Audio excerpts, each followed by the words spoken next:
Please welcome to the stage Robin Holdaway, Group Manager, Public Policy at Vector Limited, New Zealand. Wislyn Toussaint, Senior HR Officer at Fortis TCI, Turks and Caicos Islands. Saoirse Flood, Innovation Analyst at Electricity Supply Board, ESB, Ireland. Moderated by Osama Baig, Nuclear Engineer at Ontario Power Generation, Canada. All right. Hey, hi, everyone. Welcome to the EEI Global Electrification Forum panel. This panel is called Attracting and Retaining Gen Zs and Millennials. So I'm really excited today to be joined by fellow panelists. So to start off, my name is Osama. I'll be moderating this session. I have a background in nuclear engineering, and I work at Ontario Power Generation. So I'm an innovation lead at the Centre for Canadian Nuclear Sustainability at a utility in Canada. It's based in Ontario. So what I'll be doing is, to start off, I'll be introducing our panelists, and then I'll give it off to them to give some opening remarks as well. So we'll start with Wislyn Toussaint. So Wislyn is a Senior HR Officer at Fortis TCI, and she is from the Turks and Caicos Islands. Welcome. Next we have Saoirse Flood, who is an Innovation Analyst at the Electricity Supply Board. So she is from Ireland. Welcome, Saoirse. And lastly, we have Robin Holdaway, who is a Group Manager for Public Policy at Vector Limited, and she's coming in from the New Zealand. So welcome, everyone, and really excited to be speaking here with you. Why don't I pass it off to some of the panelists here and get some opening remarks. So Saoirse, why don't we start with you? Yeah, thank you very much. Got my name perfect. I know it's a difficult one. Yes, my name's Sarah, and I am an innovation analyst working SB in Ireland. I suppose a little bit about my background. I studied business studies and German at Trinity College in Dublin. And then when I finished my bachelor degree, I started a graduate program with the ESB. So that was a commercial graduate program. And I got to rotate around the company for 3 years and try 3 different roles. In my current role, as I said, I'm an innovation analyst. And really what we do is, our role is to collaborate with startup companies to look for new innovative opportunities for the ESB in the 3 key areas of performance improvement, cost reduction, and new revenues. So it's a really exciting area. And we work with government organisations, universities, but our main source of connections and collaborations is done through our participation in the Free Electrons programme, which is an accelerator programme for startups, of which ESB is a founding member. So maybe I can talk about that a bit further in some of the questions, but that's just a little bit about myself. That's great. Next, I'll pass it off to Wislyn. Hello, everyone. Thank you, Osama. So my name is Wislyn Toussaint. And as mentioned, I am the Senior Human Resources Officer here at Fortis Turks and Caicos.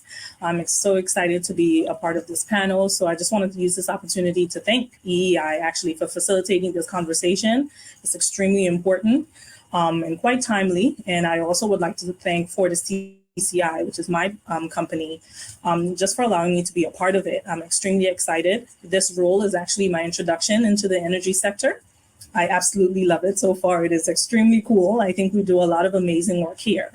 And actually, as a fun fact, Fortis TCI is the main energy provider here in the Turks and Caicos Islands. So we're definitely a big player when it comes to energy and all things energy. So there's a lot to discuss. So I'm really excited for us to get into the questions. Great, very happy to have you. Robin? Kia ora koutou, I'm Robin Holdaway, and thank you so much for having me on this panel as well, and thanks Osama for the intro. So I'm Group Manager of Public Policy at Vector, so my role is to engage with government policymakers and decision makers, both political and apolitical, on behalf of the Vector Group, which has got Auckland's electricity network. We've also got a solar business in New Zealand and the Pacific, and Vector Technology Services, which is working with global partners to develop data and data-based and digital-based energy solutions. And when I started in energy, I was actually working in social policy service delivery strategy for central government, which was all about the translation of central government policy goals through to outcomes. And I was developing advice and helping to develop solutions to strengthen that translation. And that actually served me really well stepping into this role at Vector, which once again is all about understanding how these upstream policy and legislative changes will flow through to impact in our sector and for the business. And then in turn, seeking to inform and shape those policies that will enable us to deliver a new energy future. But before that, I was a policy analyst in the innovation policy team at our Ministry of Business, Innovation and Employment. And that team had a really strong focus on helping New Zealand businesses leverage innovation to succeed in global markets. And so when Vector reached out to me on LinkedIn and sort of said, hey, are you interested in getting to know this business and this role a bit more? And I met our CEO, Simon McKenzie. I was really impressed by this business that was very committed to innovation and wanting to do things a bit differently through our response to climate change. And so I thought, yeah, actually, this makes a lot of sense. I can see a business that has got this strong purpose, driven mission, and this focus on innovation. So that's how I came to be in energy. But I actually studied political science, international relations, and philosophy was my wild card major.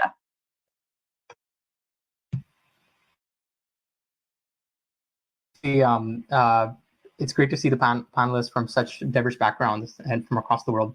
And I love how, backgrounds in innovation, in HR, and so many interesting areas. And, the first question I'll start with is, what do you think is the key to retaining a workforce? So feel free to jump in, whoever wants to start.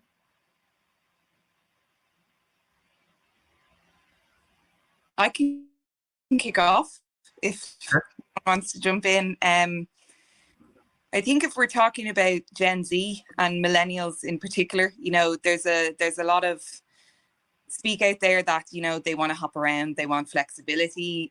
I often hear that we don't have as much loyalty as people would have had many years ago. And I think for me, talking from my experience of retaining a workforce, for me, the key is a sense of community. That would be a top one for me.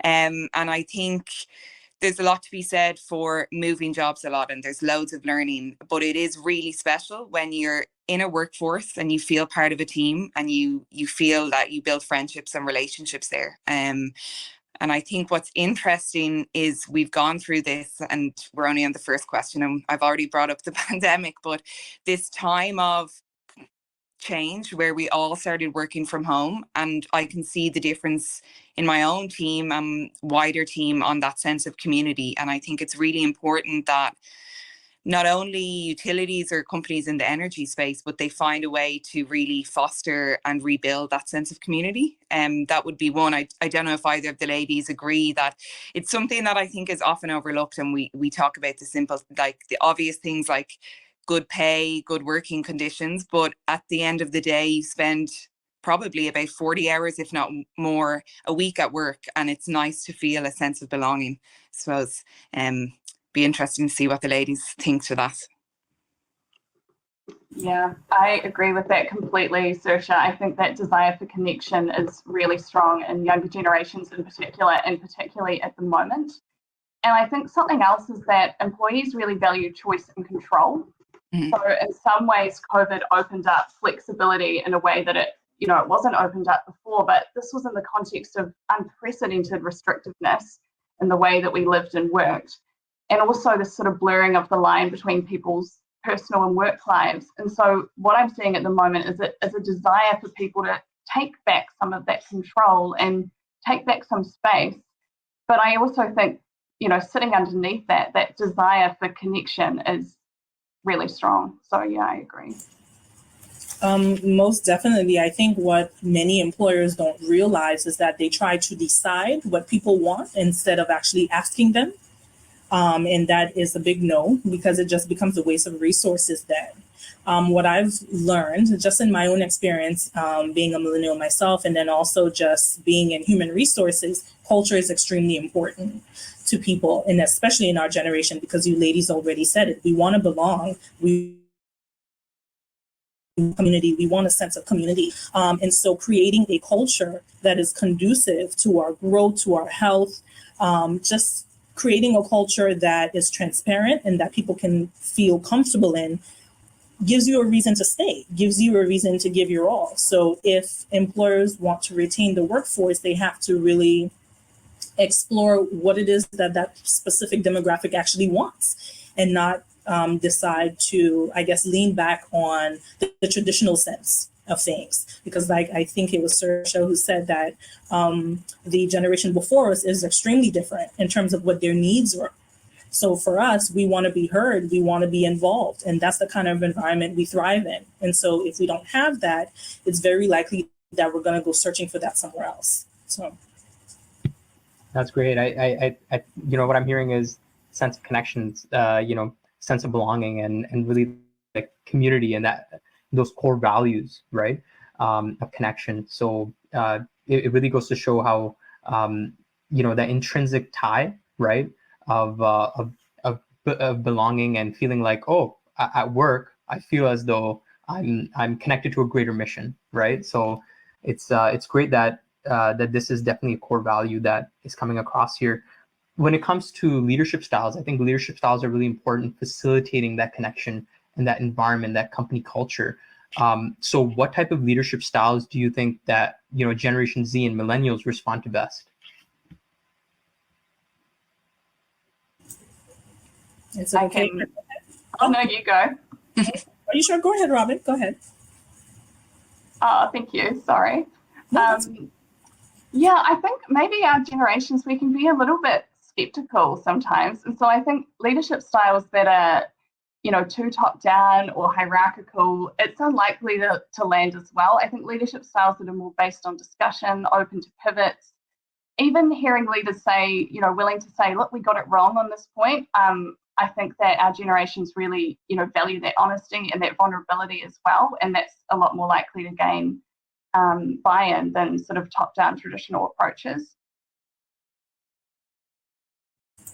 I was going to say that I would say a democratic style leadership, but there's a new version of that in my mind, because when you think of Gen Zs and Millennials, and something we've already mentioned, we want to be involved. And so a democratic leadership would really would create a balance where it will maintain some form of order, but at the same time, it still touches that desire for us to be heard and included. So that's what I would say to that. Yeah, if I can just add briefly, I agree with both of the ladies, but I think it's kind of been said, I think a flat structure works well. And of course, there's decision makers and the end decision will fall with management. But I think there's a lot to be learned from people, whether it be their first day on the job, a year, or the first 5 years in their career. Just because they haven't been there for a long time, they can give a different perspective. I also think the generation now is coming out of university highly educated. They've learned a lot. They've worked in teams already. It's not like a long time ago when someone may enter straight from school or may not even have a formal school education and they're entering into a workplace. So I think really we can learn a lot and get a lot of value out of new entrants into a company. So I would say a flat structure is really good, promotes diversity in decision making is always a positive. That's great. That's great. It's great to hear that, the electricity sector, and I guess in many parts of the world, is kind of top down and very hierarchical, right? So hearing that a different type of leadership style might be more effective, it's really interesting to hear that. Another question I have is, when it comes to the perceptions of the industry from friends that are outside of the industry, what is that perception that you usually get, right? I'm really interested to know, because panelists are here from across the world, right? And also in terms of these perceptions, what are the ways in which the industry can help address them? I think I can start off there and say I hear a lot of, it's boring, we're slow, male dominated would be a lot, old fashioned. And I think me, especially in my work in the innovation space and with startups, I contradict all of those things. I think we can see here we have an all-female panel. So all of our panelists are female. It's great to see. And I don't think we sought out to get women on the panel. That was just how it worked out because there's more and more women in the industry. I think it'd be foolish to say we're not still slow. I think especially utilities, we can be very slow, but we're definitely speeding up. We're adopting new tech. And I think working with startups, there's been a lot of mention of innovation and change. And I think that's crucial to like breaking down those stereotypes. And I may be biased, but I think we are gradually breaking down those stereotypes. And I think the electrification of heat and transport, there's just been so much change in the last couple of decades. And I think we're getting the message out there eventually that we're not as slow as everyone thinks. Outside of boring, I've also heard that we're outdated and obsolete. And I completely disagree. So just to piggyback a bit of what Saoirse said, so we have female engineers, so definitely breaking barriers here. But even in a small country like our own, where we're the only providers, people are shocked when we advertise non-traditional roles in energy. That happens all the time.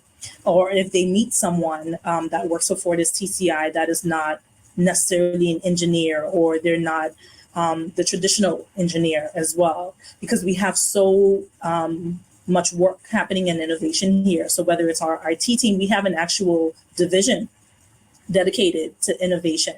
And that's just very different from what the energy sector used to be before. But I think what we need to do moving forward, and I think some companies already, they're getting there, is to represent energy to young people.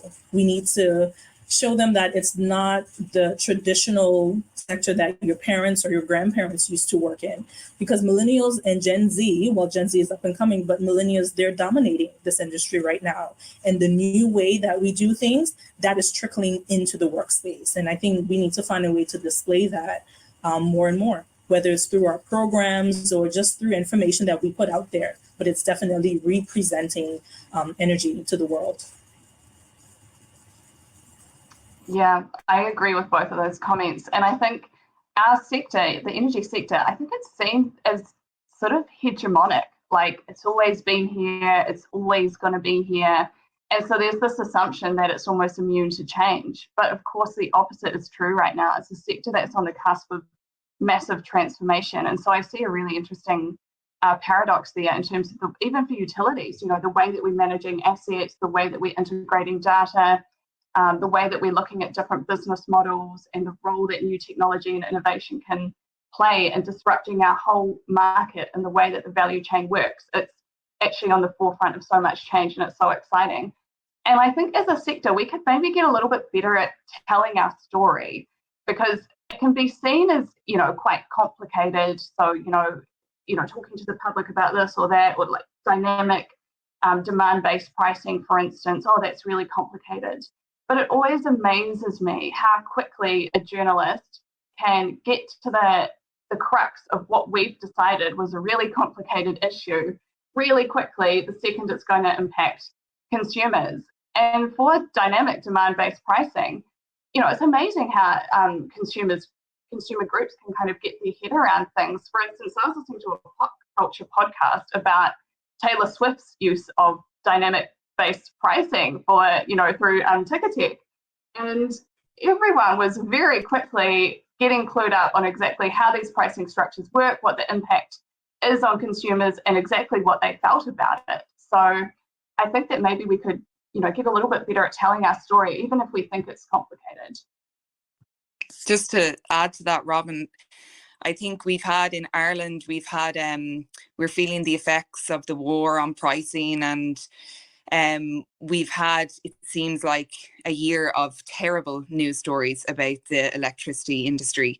And I think we really do need to get better at telling a good news story. And the thing is, we are doing the work in the background. We're doing loads of cool, innovative projects. We're making progress, and people are interested because it affects everybody. So I couldn't agree more about getting the good news stories out there, and telling people about the cool and dynamic work we're doing.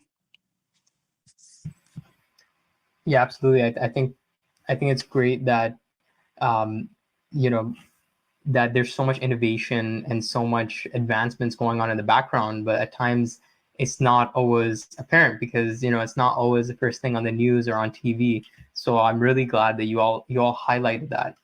And maybe we can deep dive into some questions in terms of innovation. So Saoirse, so I'll ask you a question, like how has your role in innovation allowed you to tell the story to Gen Zs and Millennials and really work across those generational boundaries?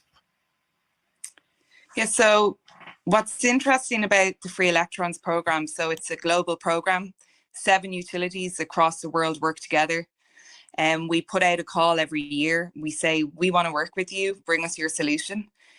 This year we had over 700 applicants. So we get applicants of all ages, startups that are 1-year-olds, some slightly more developed in later stage, and we get people of all backgrounds. So we could have, you know, an entrepreneur who's 19 years old, who's pitching to a team of ESB who are very experienced engineers, and it's a dynamic shift, you know, and we're learning from them and they're learning from us, and it's completely different. It goes back to that bureaucracy we said we were trying to move away from earlier, that to allow people to be leaders from a young age in the industry. You don't have to work your way up all the time, and I suppose that connects some of these groundbreaking entrepreneurs who are at a younger age with some of our more experienced workers. And I suppose also for people within our company in ESB, Millennials and Gen Z who are entering now at the moment,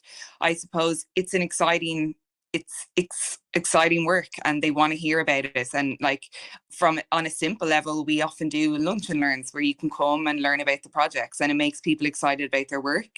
We encourage people in ESB to move around the company. So, you know, you don't enter the job and stay in it for 30 years. You move across the company into different sectors, into different industries, and I think that excites Gen Z and Millennials. So really, again, it gets back to telling that story, getting the people in, the graduates in, and telling them about this work and keeping them connected. And also with the new tech, we see a lot of Gen Z and Millennials going to the tech sector, you know, and people might feel like we can't compete. Our team is working with AI, you know, there's no tech we haven't tried, and the work is there. If you want to learn about it within a utility, it is possible. So it's really exciting work, and I think it would appeal to any generation, but particularly people starting out their career. It's something they can get excited about.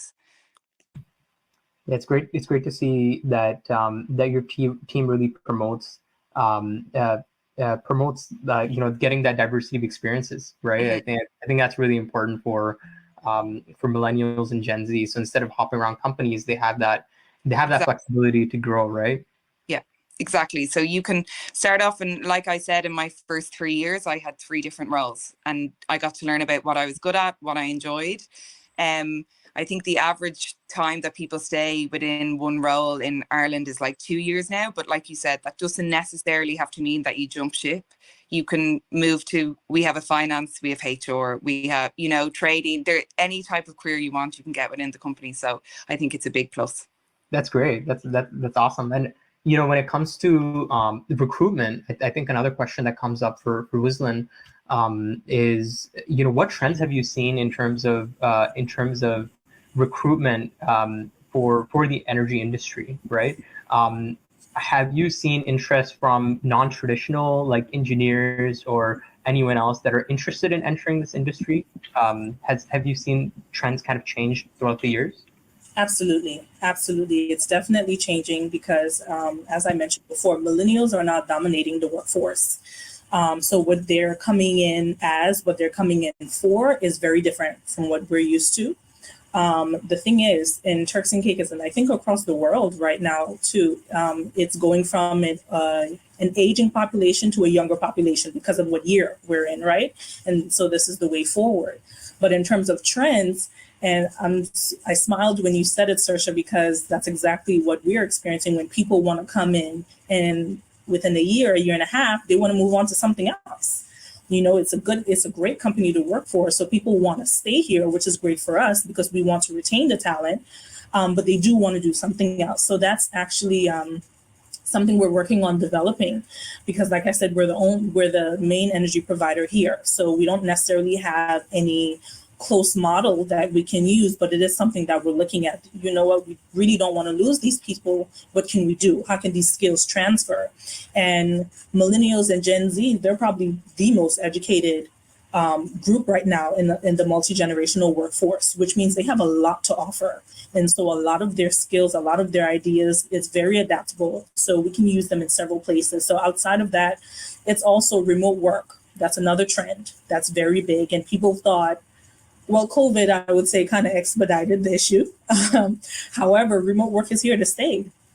Cross-training is another thing that's here to stay. People come in and they say, maybe I don't want to leave the role I'm coming in for, but maybe I can do a bit of a stint somewhere else in another department just to feel it out, just to see what it's about so I can have a better understanding, which is good for us. So we did a skills assessment a few years ago, and it was about 5 years ago, but we definitely need to do one now. We need to do it again, because where energy is going, the people that we now have that we didn't have 5 years ago, we need to reassess those skills and figure out what we're going to need for the very, very near future. So recruitment is definitely changing. It's changing very quickly, so everyone has to get on board.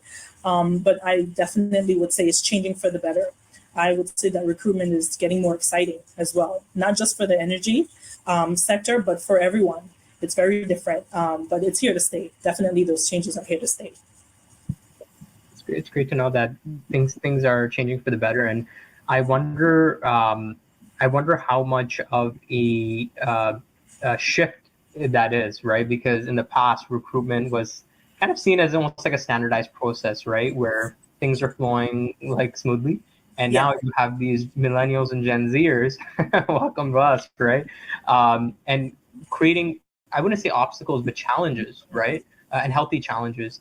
Tell me a little bit about those healthy challenges and kind of navigating those obstacles. I think so millennials and Gen Z, probably more Gen Z, they flipped this entire thing on its head, which is, like I said, not a bad thing. In terms of challenges, I think it was really adapting, because recruitment has been done this way forever.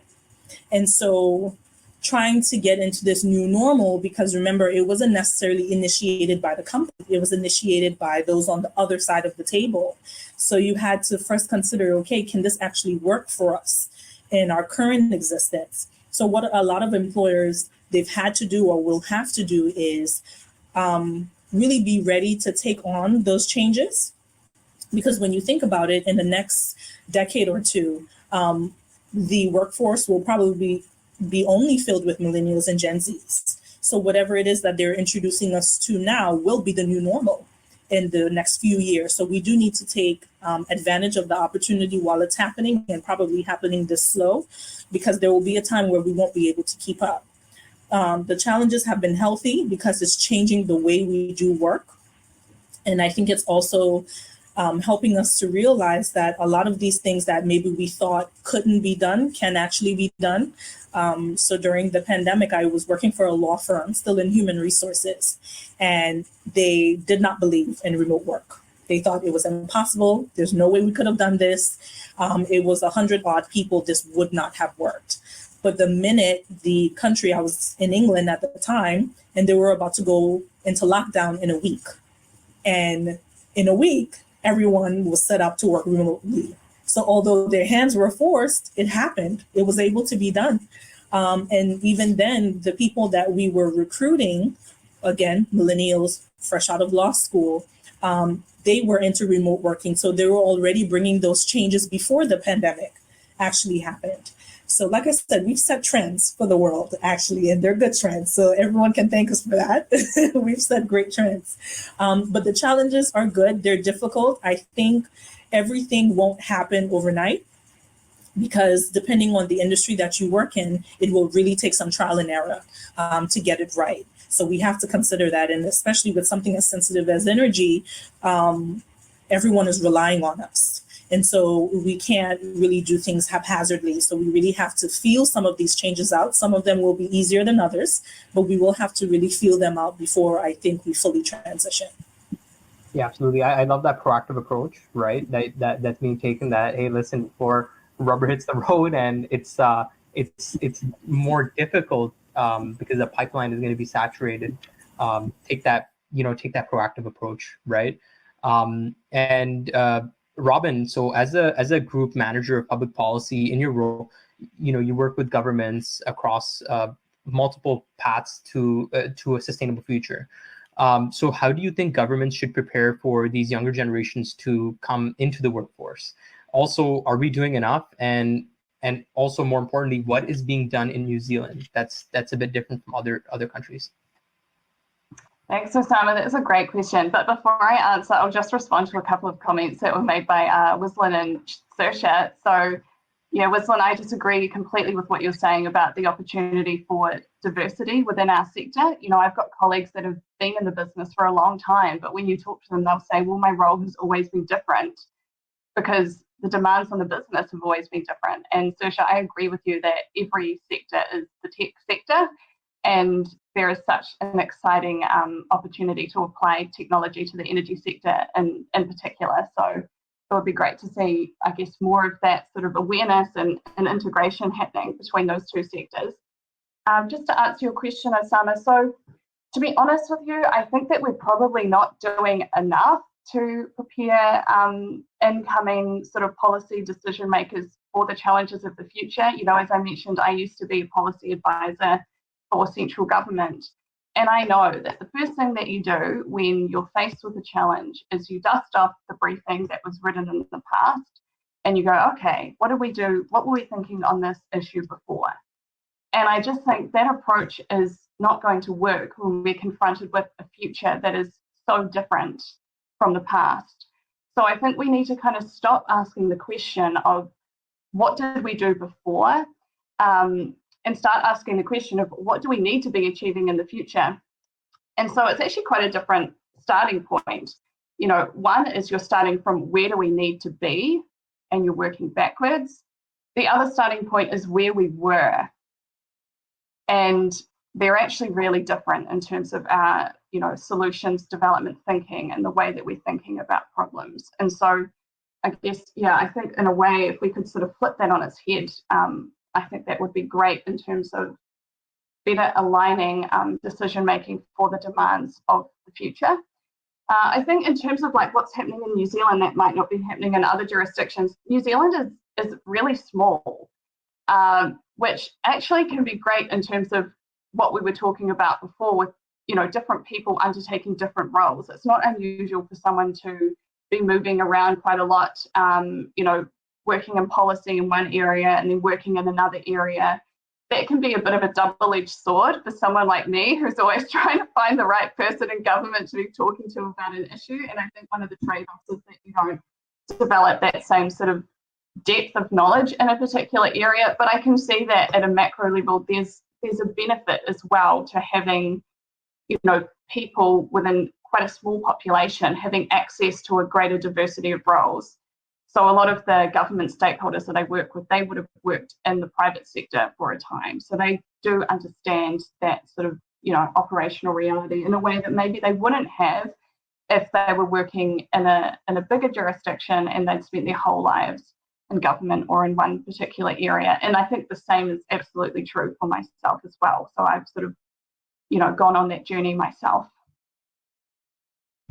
Yeah, I do appreciate you sharing your experiences in government and really showcasing how New Zealand is navigating those challenges.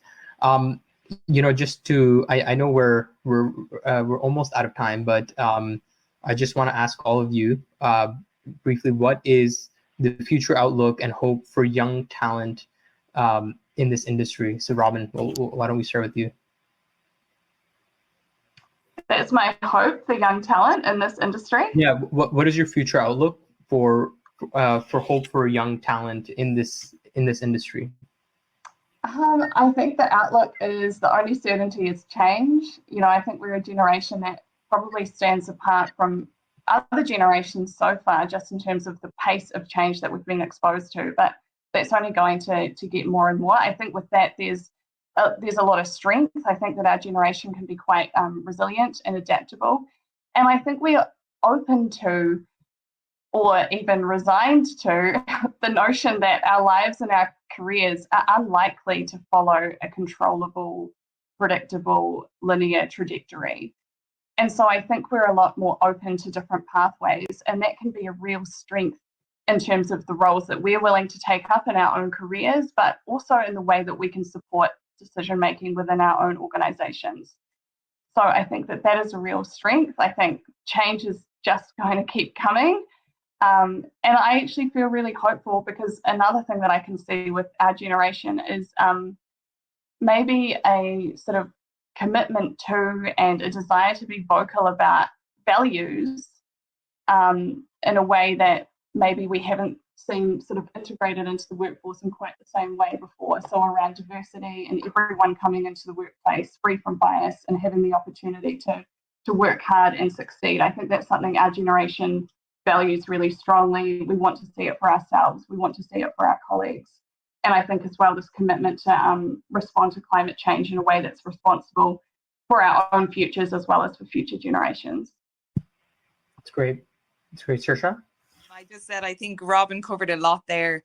Personally, I think it's a really exciting time. I think it's a scary time. I think climate change is a real issue. And like, if you're working in this industry, I think it's great to say, yeah, my work is helping fight climate change, but it's also, you know, this is a real scary battle that we're about to face, and we need to work fast. So I think there's a real opportunity for millennials and Gen Z to work really fulfilling, challenging. You know, we're going to work hard. These aren't going to be easy roles. We're going to make a difference, but really fulfilling careers. And I think a lot of times, you know, when we look at values, we think of, you know, personally, ESB, one of our values is driven, you know, and whatever company you look at, what is the drive? Okay, are we looking towards profits? What is this? In ESB, we're looking to make a difference. And I think that's a really, it's a positive goal to have for anyone's career. So I think for any Gen Z or millennials coming into the industry, there's, okay, yeah, it's daunting, as I've said, but there's a real opportunity to feel like your work is making a difference. And I think that's a great opportunity.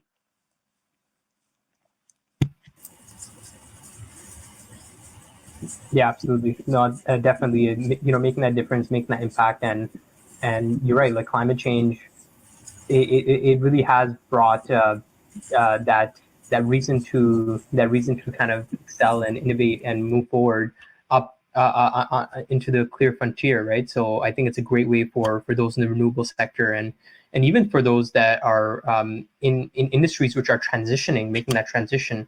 It definitely plays a big role. So really well said. Wislan, sorry, would love to hear your thoughts as well. Sure. Well, my hope is that employers will partner with this generation in terms of the way forward, because millennials, Gen Zs, we're game changers, right? So we're strategists, environmentalists, innovators. And so I know that a lot of the answers or the solutions to some of the issues that we're experiencing, it's in one of our heads, right? And it's something that we can definitely accomplish. We are the generation that we've seen so much in terms of worldwide changes since our existence. And so we have a lot to offer. So I really hope that the industry itself can be represented, as I said before, to our generation so that more people can do the work to enter and dominate this industry as well. So love that message. That, you know, that message of success and also of flourishing, right? That I think this generation, the millennials and Gen Z, we have a lot to offer, And I think this was a great discussion. Really enjoyed this this conversation from such a diverse panel and such bright minds coming together and sharing their thoughts. Thank you so much for sharing your thoughts. Really appreciate this discussion.